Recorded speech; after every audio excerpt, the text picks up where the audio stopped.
విద్యార్థులను IIT, JEE, neat వంటి జాతీయ స్థాయి పోటీ పరీక్షలకు సిద్ధం చేసే లక్ష్యంతో ప్రముఖ విద్యా సంస్థ రెసొనెన్స్ తిరుపతిలో కొత్త బ్రాంచ్ను ప్రారంభించింది.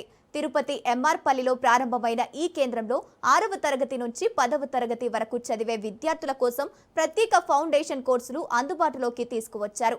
విద్యార్థులు చిన్న వయసులోనే సరైన మార్గంలో ప్రిపరేషన్ ప్రారంభిస్తే ఉత్తమ ఫలితాలు సాధించగలరని ఎండి పూర్ణచంద్రరావు అన్నారు. 2018లో హైదరాబాద్లో ప్రారంభమైన రెసొనెన్స్ సంస్థ ప్రస్తుతం తెలుగు రాష్ట్రాల్లో 50కి పైగా క్యాంపస్లతో విద్యా సేవలు అందిస్తోందని తెలిపారు.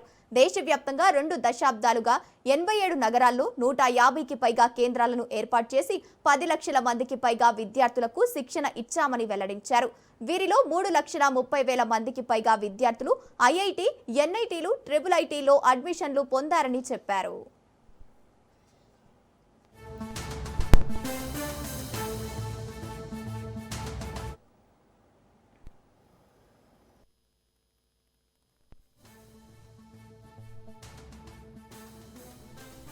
నమస్కారం అండి. నా పేరు పూర్ణచంద్రరావు. నేను రెసిడెన్స్ విద్యా సంస్థల మేనేజింగ్ డైరెక్టర్ని.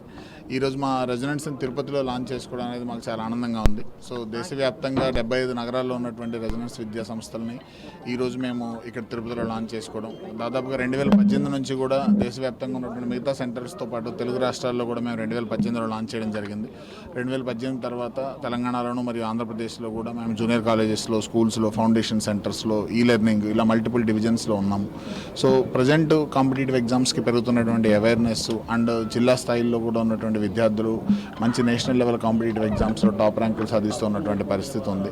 దాంతో అక్కడ ఉన్నటువంటి విద్యార్థులకు ఫౌండేషన్ అందించాలి, మంచి స్ట్రాంగ్ ఫౌండేషన్ ఇవ్వాలి అన్న ఉద్దేశంతో ఈరోజు మేము ఈ పర్టికులర్ 2026-27 అకాడమిక్ ఇయర్కి సంబంధించి తిరుపతిలో మేము ముందుగా ఫౌండేషన్ సెంటర్ అనేది స్టార్ట్ చేయడం జరిగింది. మొత్తం ఒక రాష్ట్రంలో కాదు, మొత్తం దేశంలో కూడా యువతను పట్టిపిడిస్తున్న ఒక పెద్ద సమస్య. ఎందుకంటే సాధారణంగా మాదక ద్రవ్యాల యొక్క వినియోగం అవడానికి ప్రధానమైన కారణం ఏంటంటే వాటి యొక్క ఉపలబ్ధత, అవైలబిలిటీ. తర్వాత ఏంటంటే ఈ నార్కోటిక్స్ అన్నది కూడా పెద్ద బిజినెస్ చాలా కంట్రీస్. అక్కడ రీసెంట్ కంట్రీస్ కానీ మిగతా కంట్రీస్ కానీ తీసుకుంటే వీటిలన్నింటిలో కూడా ఏమవుతుందంటే వాళ్ళు కొన్ని దేశాలు మాదక ద్రవ్యాల యొక్క వినియోగం పైన అమ్మడం మీద ఆధారపడారు. కాబట్టి భారతదేశంలో యువతరం చాలా పెద్ద సంఖ్యలో ఉండడం వల్ల భారతదేశానికి ప్రధానమైన టార్గెట్గా చేసుకున్నాం. తర్వాత ఏంటంటే యువతరంలో కూడా ఎక్స్పెరిమెంట్ చేద్దాము అన్నది ఒక ఆలోచన ఉంటుంది. ఏదైనా కొత్తది అంటే దాన్ని ఎక్కడైనా మనం దాన్ని చూద్దాం.